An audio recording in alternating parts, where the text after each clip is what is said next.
ಹೇಳ್ರಿ ಸರ್, ಡೆಲ್ಲಿಯಲ್ಲಿ 750 ಜನ ರೈತರು ಸುಟ್ಟೋಗಿದ್ದಾರೆ. ಇಲ್ಲಿ ಡೆಲ್ಲಿಯಲ್ಲಿ ಇದುವರೆಗೂ ಪ್ರತಿಭಟನೆ ನಡೀತಾ ಇದೆ.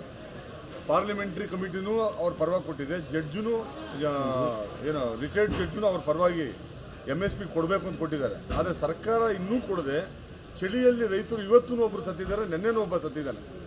ಸರ್ಕಾರ ಇಷ್ಟೊಂದು ಇಲ್ಟ್ರೀಟ್ ಮಾಡೋದು ಏನಕ್ಕೆ ಫಾರ್ಮರ್ಸ್ಗೆ ಅಂತ? First of all government of India ರೈತರ ಪರವಾಗಿರ್ತಕ್ಕಂಥ ಸರ್ಕಾರ ಅಲ್ಲ. ರೈತರು ಕೇಳ್ತಕ್ಕಂಥ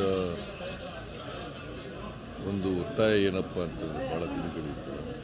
ಅದಕ್ಕೋಸ್ಕರ ಚಳುವಳಿ ಮಾಡ್ತಾ ಇದ್ದಾರೆ, ಉಪವಾಸ ತೆಗೆದಾಗ ಮಾಡ್ತಾ ಇದ್ದಾರೆ. MSPಗೆ ಕಾನೂನು ಮಾಡಿ ಅದಕ್ಕೆ ಒಂದು ಲೀಗಲ್ ಚೌಕಟ್ಟು ಕೊಡಿ ಅಂತ ಹೇಳಿ ಅದನ್ನು ಅವರು ಮಾಡಲಿಕ್ಕೆ ತಯಾರಾಗಿಲ್ಲ. ಯಾಕೆಂದರೆ MSC ಕೊಡಬೇಕಾಗಿದ್ದವರು ಗೌರ್ಮೆಂಟ್ ಆಫ್ ಇಂಡಿಯಾ, ಅದನ್ನು ಅವ್ರು ಮಾಡಬೇಕು. ಸೊ ರೈತರ ಒತ್ತಾಯಗಳಿಗೆ ಮಣಿತಾ ಇಲ್ಲ. This is a inhuman government, anti farmers government. ಅದಕ್ಕಾಗಿ ಇಷ್ಟೊಂದು ಜನ ಸತ್ರೂ ಕೂಡ ಸ್ವಲ್ಪನೂ ಕೂಡ ಬಗ್ಗದೇ ಇರ್ತಕ್ಕಂಥ ಸರ್ಕಾರ ಇದೆ.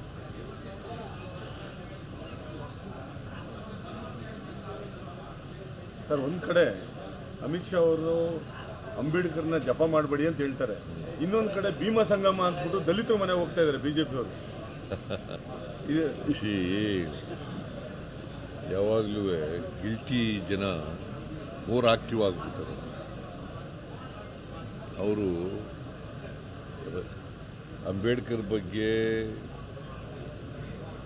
ಅವ್ರ ಪಕ್ಷ ಅವರ ಅಭಿಪ್ರಾಯ ಹೆಂಗಿದೆ ಅಂತಕ್ಕಂಥದ್ದನ್ನು, ಅಂಬೇಡ್ಕರ್ ಬಗ್ಗೆ ಯಾವ ಥರದ ಗೌರವ ಇಟ್ಕೊಂಡಿದ್ದಾರೆ ಅಂತಕ್ಕಂಥದ್ದನ್ನು ಅಮಿತ್ ಶಾ ಅವರ ಸ್ಟೇಟ್ಮೆಂಟಿಂದ ವ್ಯಕ್ತ ಆಗುತ್ತೆ. ಇನ್ನೊಂದು ಕಡೆ ಅಂಬೇಡ್ಕರ್ ಪರವಾಗಿ ಅಭಿಯಾನ ಮಾಡ್ತಕ್ಕಂಥದ್ದು ಇದೆಯಲ್ಲ, ಅದು ಒಂದು ರೀತಿಯಲ್ಲಿ ಹಾಸ್ಯಾಸ್ಪದವಾಗಿರ್ತಕ್ಕಂಥ. ಕಾಂಗ್ರೆಸ್ನ ಎಕ್ಸ್ಪೋಸ್ ಮಾಡಬೇಕು ಅಂತ ಸರ್ ಅವ್ರು ಹೇಳ್ತಾರೆ. ಕಾಂಗ್ರೆಸ್ಸು ನೋಡಪ್ಪ, ಕಾಂಗ್ರೆಸ್ ಸಂವಿಧಾನ ಬರೆಸ್ತದೆ ಯಾರ ಕೈಲಿ?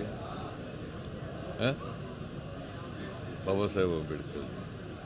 ಸಂವಿಧಾನನ ಜಾರಿ ಕೊಡ್ತಾ ಇರ್ತಕ್ಕಂಥದ್ದು ಯಾರು? ಕಾಂಗ್ರೆಸ್.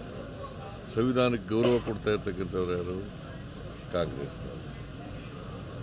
ಯಾವತ್ತಾದ್ರು BJP ಅವರು ವಾಜಪೇಯಿ ಅವರಿದ್ದ ಕಾಲದಲ್ಲಿ ಸಂವಿಧಾನನೇ ಬದಲಾವಣೆ ಮಾಡಬೇಕು ಅಂತ ಹೊರಟಿದ್ರು.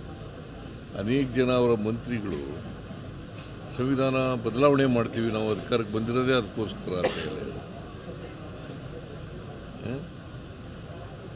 ಸೊ ಅವ್ರಿಗೆ ಮತ್ತೆ ಹಿಂದೆ RSSನವರು ಸಂವಿಧಾನ ರಚನೆಯಾಗಿ ಜಾರಿಯಾದ ಮೇಲೆ ಅದನ್ನು ವಿರೋಧ ಮಾಡಿದವರು ಯಾರು?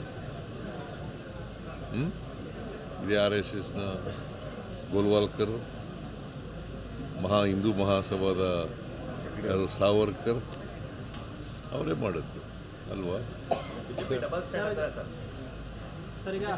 ಅದನ್ನ ಕೌಂಟರ್ ಮಾಡೋಕ್ಕೆ ನೀವೇನು ಮಾಡ್ತೀರಿ ಸರ್?